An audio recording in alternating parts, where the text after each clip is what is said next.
Hey YouTube, you know who it is. It's your boy Magnificent. So wintertime has been here for a minute. You're like most people. You think you know what cold is, but you really don't. You've gone through some cold snaps and a cold one comes through and you're like, wow, I never knew it could get this cold. And suddenly your respect for people who work outside skyrockets. You might enjoy this video because we're gonna be talking about today the top 10, maybe 11-ish best cold, extreme cold hacks. We make the streams louder.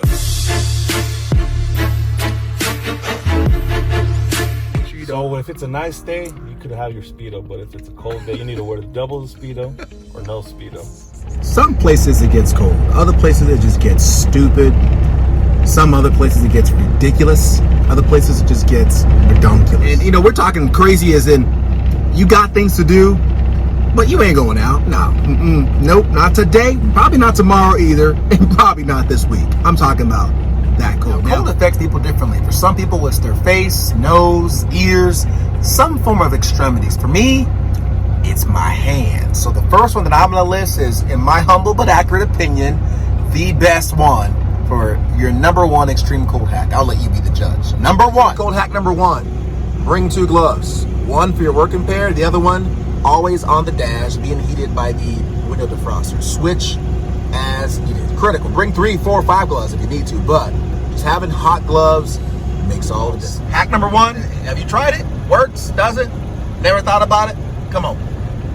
I'm trying to tell you, just mentioned. Come on, see? You should have seen this video years ago. All right, so hack number one, I'm telling you, it'll save your life. Do it. Typically in extreme cold weather, you usually have bad weather. Snow, ice, hail, sleet, and it's difficult to drive. That's a lot of wrecks that occur during the cold. So I'm waving these in your face because of visibility, you'll find one small hack is getting yellow tinted glasses. Not dark, but yellow tinted glasses. Imagine, for example, you're driving, you're able to see past the snow. Instead of just white everywhere, you're able to see a lot better. So wearing yellow tinted glasses while you're driving, it will make all the difference. Hack number two, let these folks know what you think. So in the daytime, it is helpful because it does blind you with the snow, and it makes you squint your eyes, so it gives you a killer headache like me, that happens. And of course, black, what if it's dark, you know? Right. Yellow's perfect. So yellow's the key. Yeah. So hack number three, I don't know about. Now I'm gonna ask my buddy here and let him tell you what you think. But hack number three is larger size gloves. Sometimes people get gloves that are too tight, and I've always found when I get gloves that are just right, it doesn't work as well. Kind of like when I get clothes that are just right, it's okay, but in the wintertime I want them a little bit bigger, because I found that if it's just a little bit, not too big, just a little bit bigger, you got more room for you to maybe, ball your fingers together or for the air to circulate, because if it's too tight, it just freezes quicker. Gloves that are just a little bit bigger, if you wear a large, get extra large, so forth. What's your take on that one? I think it just depends on the person, because I have big hands, so I need big gloves. Sure. But at the same time, if you have way too big gloves, what if you're working and your gloves everywhere ends up coming off?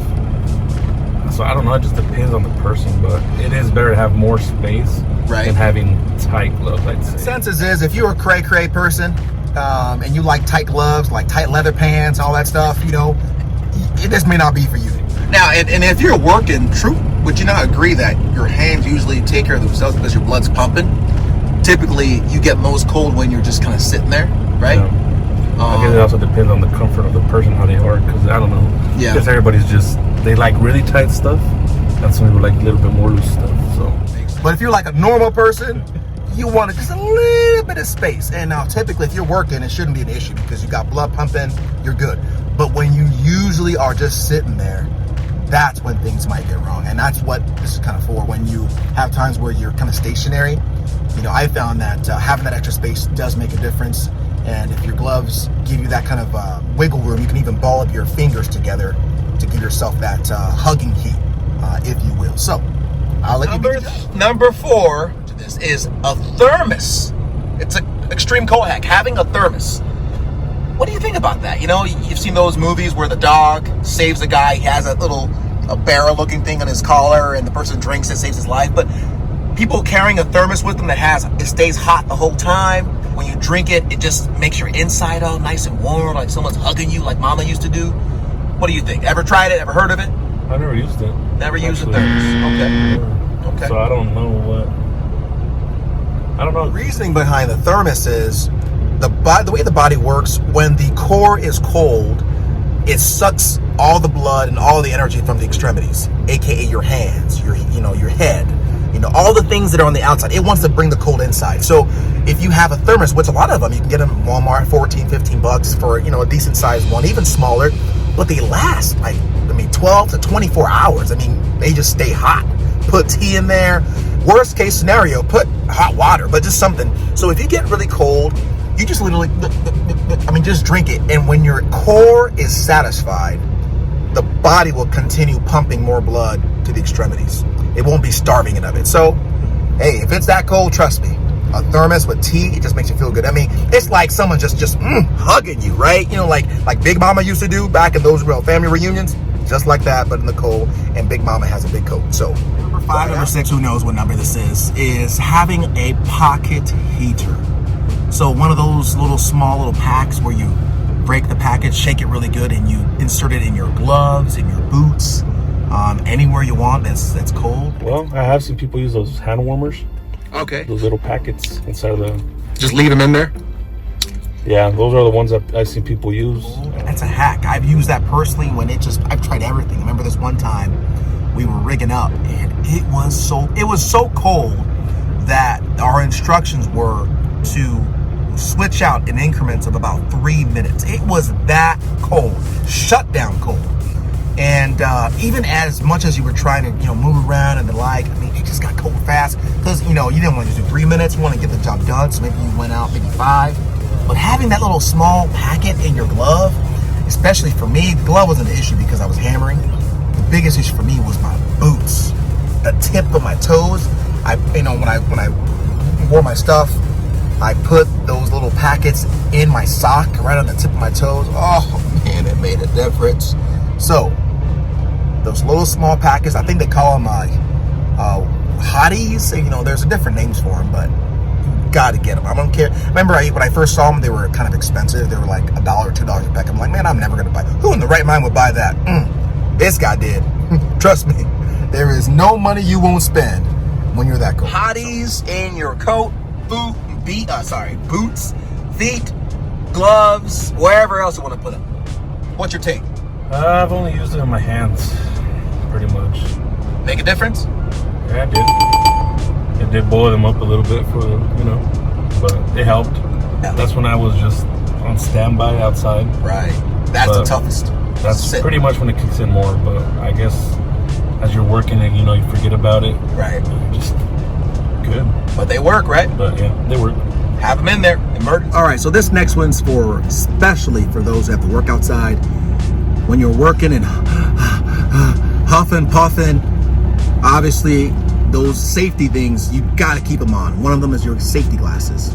Now, if you've ever worked outside and you are trying to work hard to stay warm, your safety glasses always fog up. I don't care if they're anti-fog glasses, they've always fogged. And it's a pain because you can't use your gloves to wipe them off. You got to take your gloves off, which it's already cold. Find something to wipe them off, or you just sit there so that it can, demystify whatever else. So, how do you keep your glasses from fogging up? Don't breathe. that is number one. Stop breathing so hard, right? That's a big thing for me, but there's no way. That's why I always carry. Uh-oh. The hack is coming. The rag. Always carry a rag, because you carry that with your glove, right? Little spot right here. Uh-oh, that's what you got. Right under here. Nice. It stays hot because you got your head in the heat. Yeah. I like that. So, a rag in the head. Take off my gloves real quick. Get that real quick, because it's a quick process. Bam. How busy. Because that actually happened not long ago, where I was getting all foggy and we were actually rigging up, but it was cold outside, but the body heat and everything, you just keep on fogging. So that's something quick that you could use while you're working. So absolutely, that's one thing I use. Great hack. In addition to his good hack, handkerchief and a hard hat, is rubbing or buying some kind of anti-fog agent, right? So you've seen some things that people put on the windshield. Some people have put shaving cream, rub it with shaving cream. There are a lot of different agents that you can rub your glasses with that prevents them from fogging up, you know. And you'll see some of these advertised for vehicles, windshields. You'll see the vehicle where rain pours on it and one side of the windshield, it just wipes it off. The other side that the rain, that wasn't wiped, it still stays on there. Same kind of deal. It's basically anti-fogging, anti-water, those kind of things that help keep your keep your glasses from fogging up. You'll thank me later. You're welcome.